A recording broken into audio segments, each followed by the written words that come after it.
드라마제니입니다. 구파트너 드라마가 방송되었습니다.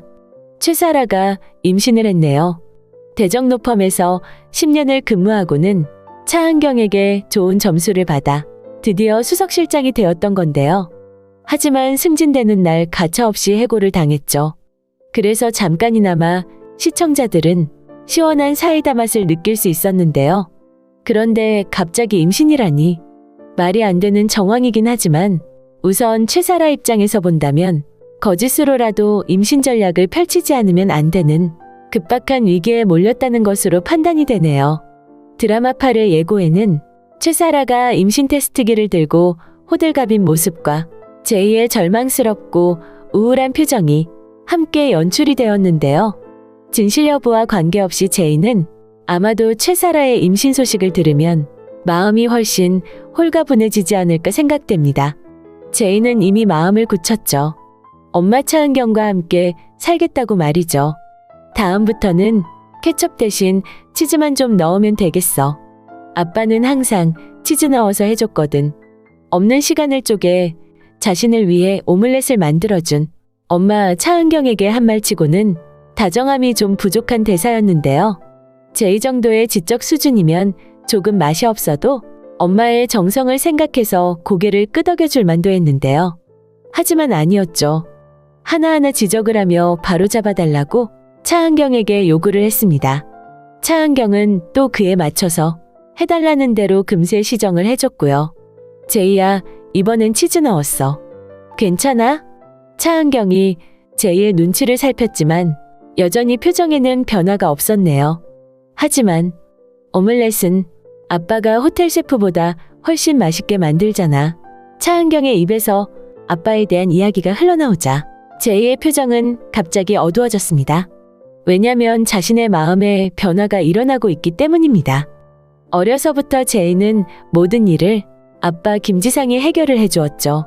제이한테 일어나는 일이라면 어떤 일이든 다 제쳐두고 최우선으로 제이를 살펴주었다는 걸 너무도 잘 알고 있는데요.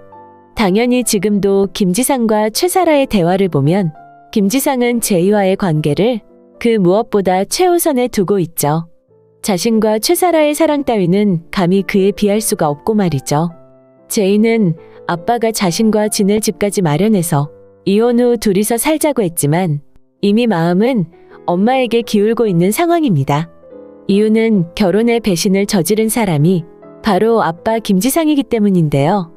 리틀 차은경, 리틀 김지상으로 불리울 만큼 영민하고 총기 있는 제이의 경우엔 지금 엄마와 아빠 두 사람의 관계를 나름 분석해서 잘 파악하고 있는 것으로 보이네요.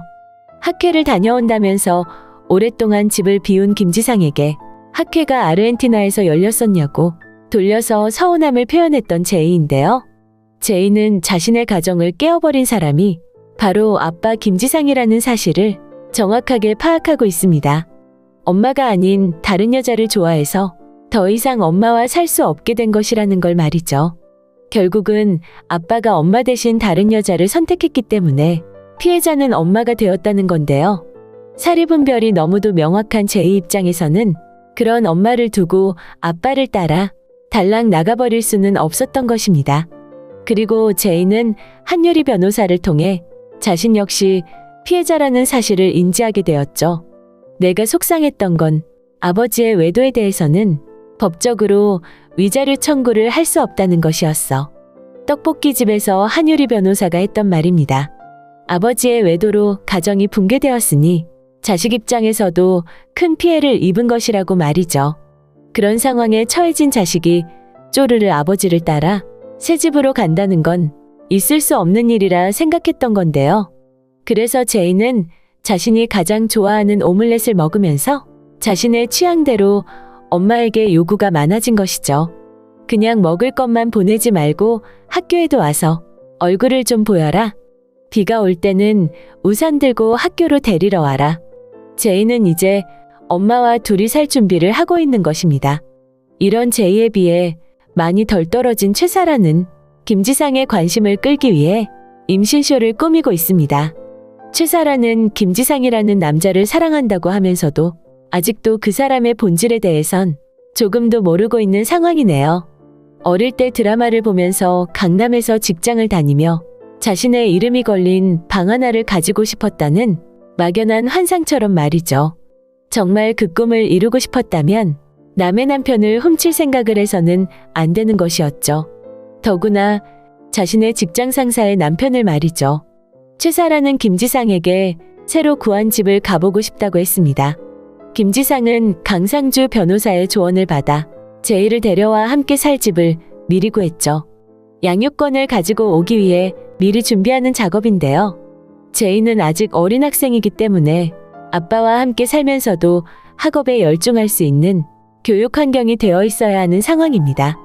머지않아 가정법원에서는 양육 환경 조사를 위해 조사관이 가사조사를 나오게 되어 있는데요. 조금이라도 미비하거나 아이가 공부에 지장을 받을 그런 여건이라면 양육권을 가져오는 일은 포기해야 할 수도 있습니다. 그 집에 나는 언제 데려갈 거예요? 최사라가 김지상에게 물었죠. 제이를 새 집으로 데려가 방 꾸민 걸 보여줬다는 말에 질투심이 느껴졌던 건데요. 최사라는 새로운 집을 마련해 김지상과 둘이서만 살고 싶다는 희망을 품고 있었죠. 하지만 김지상은 꿈에도 그런 생각이 없었고요. 그 집엔 절대 오면 안 돼. 너무도 명확하게 결론을 지어주었네요. 하지만 최사라는 생각이 달랐습니다. 제이와 살기 위해 마련한 새 집으로 자신의 커다란 화장대를 주문했던 건데요. 김지상은 화장대와 함께 들이닥친 최사라를 보고는 곧장 화장대는 환불할 거라고 기사에게 집에 들이지 말라고 했었는데요. 왜 그랬어? 김지상의 질문에 최사라는 엉뚱한 소리를 했네요. 화장실에서 화장하는 게 여자들은 제일 불편하다고요. 최사라는 대형 로펌에서 10년을 비서직으로 근무했던 사람입니다. 이혼 문제로 한유리 변호사와 둘이 만났을 때도 한유리가 신입이라 모르는 게 많다면서 자신이 한 수 가르쳐주기까지 했었는데요. 서단계 3년에 풍어를 읊는다는 말이 필요 없을 정도로 로펌에 드나드는 사람들의 시시비비에 대해 최사라는 웬만한 건 다 알고 있습니다. 더구나 이혼 전문팀에서만 자그마치 10년이니까요. 그런 최사라가 능구렁이처럼 김지상을 찜쪄먹으려다 걸린 거네요. 화장대를 방에 들여놓고 화장품을 그리고 화려한 여성의 옷을 늘어놓으면 법원에서 아빠한테 양육권을 줄 리가 없죠. 다른 여자와 함께 희낙낙 살아가는 아빠보다는 바빠서 미비한 점이 많아도 아이의 교육 환경으로는 엄마 쪽이 더 낫다는 판단은 아주 당연한 것인데요. 이혼하고 나랑 합치고 싶어 했잖아요. 화장대 하나 가져다 놓겠다는데 그게 그렇게까지 반대를 할 일인가를 묻는 말이었죠. 하지만 김지상은 최사라가 원하는 대답을 해주지는 않았네요. 결혼을 한번 실패했는데 또 결혼하고 싶겠어? 김지상 역시 바보는 아닙니다. 최사라가 새 집에 왜 화장대를 끌고 들어오려 했는지 눈에 뻔히 보이는 것이었는데요. 결혼을 절대 하지 않겠다는 김지상의 말이 결국 최사라의 임신을 불러오게 된 것으로 보이네요. 최사라는 김지상의 말을 듣고는 가짜 임신 전략을 펼치게 된 거죠. 김지상이 이혼 소송장을 받고 최사라와 함께 변호사 찾아갔던 일 기억나실 텐데요. 김지상은 변호사에게 자신이 양육권을 원한다고 했네요. 제이 데려오고 싶은 거 진심이에요? 양육권을 가져오겠다는 김지상의 말에 깜짝 놀라 최사라가 물었네요. 당연하지 내 딸인데. 구구절절 수식어 하나 없이 아주 딱 부러지는 답이었죠. 당연하지 내 딸인데.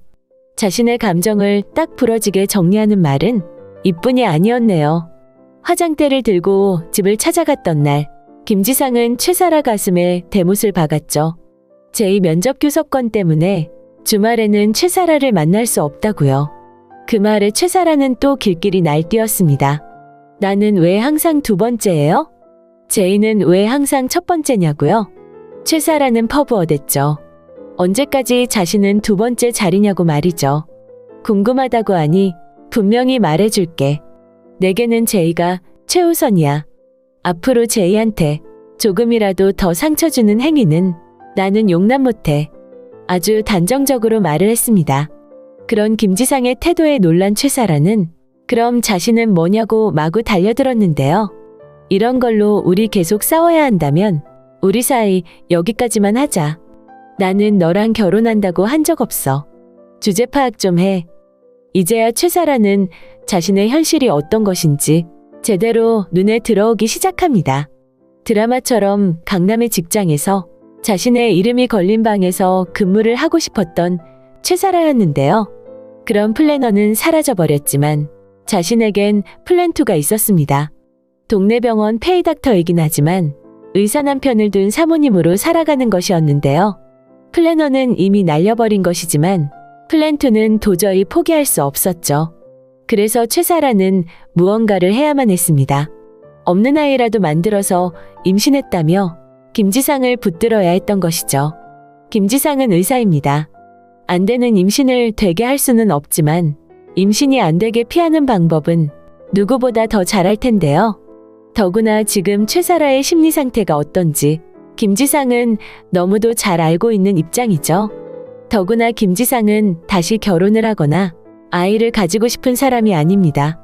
그런 김지상이 실수로 최사라에게 임신이 되게 했을까요? 그건 아닐 텐데요. 또 하나의 가설은 김지상은 원래 임신이 불가능한 사람일 수 있다는 것이죠. 제이가 태어난 건 인공수정의 힘을 빌려서 시험관하기로 잉태가 된 것이고요. 이런 사실을 까마득 모르는 최사라는 임신이라고 주장하며 김지상을 잡아보려 애쓰다가 결국은 자신들의 관계 자체를 파탄나게 만들게 되겠네요. 정우진이 맡은 다음 해의 스토리 일부가 자신의 친자식이 아닌 아들과 아버지의 이야기인데요. 아마도 그 설정의 일부가 김지상의 상황과 의미적으로 연결되는 건 아닐까 예상을 해봅니다. 김지상이 자신의 가정은 엉망을 만들어 놓고 최사라와 아이까지 낳아서 잘 먹고 잘 사는 이야기로 드라마가 진행될 수는 없으니까요. 오늘 굿파트너 드라마 리뷰는 여기까지입니다. 재미있으셨다면 좋아요와 한 줄의 댓글 부탁드립니다. 감사합니다.